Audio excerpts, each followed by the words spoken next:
Hello, my name's Leon Wahab, and today I'm going to be talking about my practical C Movies assignment set by Dave Turner for C Movies. About the task, my author and why I chose them, the type of video that I wanted to create and why I chose that, the video and the techniques that I want to use in it, along with the casting and how I found that. And then, most importantly, the location.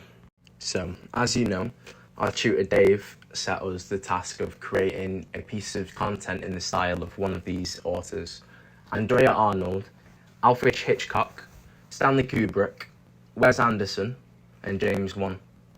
And we were also given the choice of making a promotional video, a TikTok video, an Instagram story, or an MSV promotional video.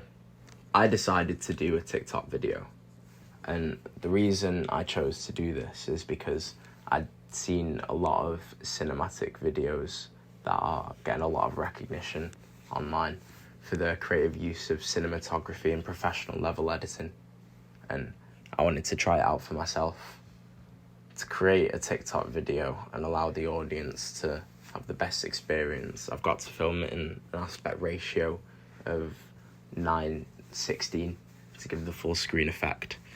That's something that I've never done before, but I've always wanted to try, because there was a trend online like a month or two ago that was basically filling out the screen and seeing what films would look like if they'd been filmed vertically.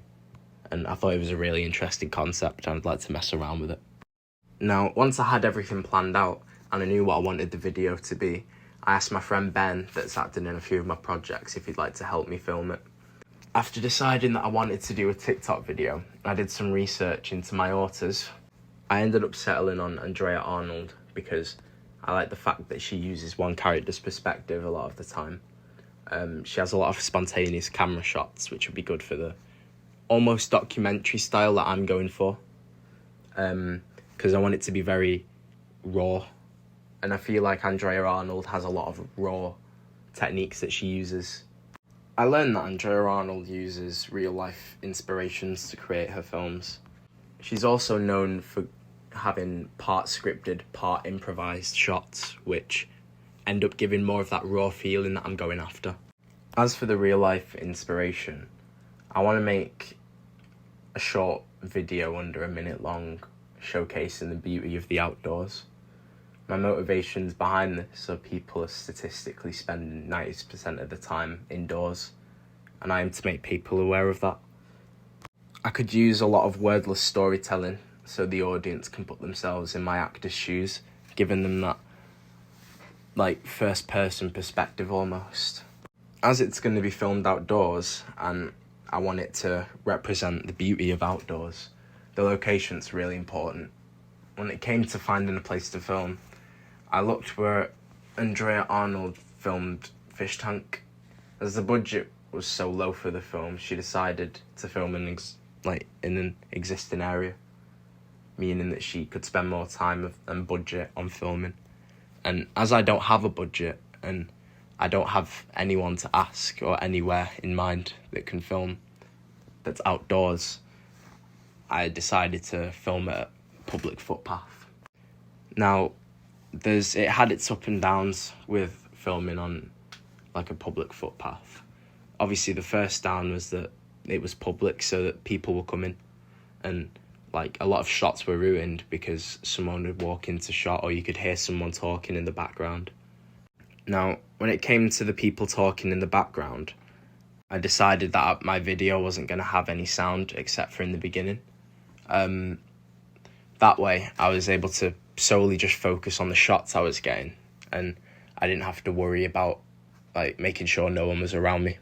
As for the people in the background, however, I had the really good idea of asking one of them to be in it, as I remembered from my research, Andrea Arnold actually has unscripted, untrained actors in her films sometimes, just because they add to the realism effect. Another problem that I encountered was that I wanted to have a diverse amount of shots, but because of the time of day I was filming and the location, my limited resources, I had to keep watching out for my own shadow, especially because I was filming it on an iPhone, holding it. It was really hard to be able to capture the shots that I wanted without getting my shadow in it. To combat this, however, I often filmed from an elevated location. Therefore, my shadow wasn't casting in the shot. This did, however, limit the amount of unique shots that I could get, which I was really disappointed about because I had a few shots in mind that I wasn't able to get. I originally had my friend create a voiceover for this role, a short monologue about a minute long talking about his mental health, his struggles, and how going outside can help with that. But I ended up scrapping it because it felt a little bit cliche. And I know it was for a TikTok, however, I wanted it to be interpreted however the person was watching it needed to. That means that, like, I can't give any information. It's just supposed to make someone feel. After I felt like I'd gotten enough clips, I went into the editing process, and honestly, the editing was the easiest part of it because of the style that I went for, and it being a TikTok video. I was able to just put the clips in whatever order I really wanted. So it didn't need to make sense narratively. It didn't need to have any chronological order because there was no order. And there was no story unless you wanted to interpret one. However, as my inspiration was a mental health well-being video, I did have the underlying themes of going outside and getting fresh air and enjoying life and not staying inside, which I believe, if interpreted correctly, it achieves. So that is the end of my presentation. Do you have any questions? Yes. Why did you choose to create a video related to mental health? Well, at first I wanted to create a video about mental health because there aren't many out there of men just talking raw about their feelings and the fact that they do feel lonely and that they're not invincible. There's a lot of trends going around online now where men are comparing themselves to fictional psychopaths and narcissists to try and imitate that they don't feel any emotions rather than face them head on. And I feel like this video is a big slap in the face to that. Why did you decide that a TikTok video leaves you with more creative freedom than the other options? Well, I believe that TikTok's a platform where you can put anything out there and there's someone there willing to watch it. I think all age groups are on TikTok, which means all age groups of men.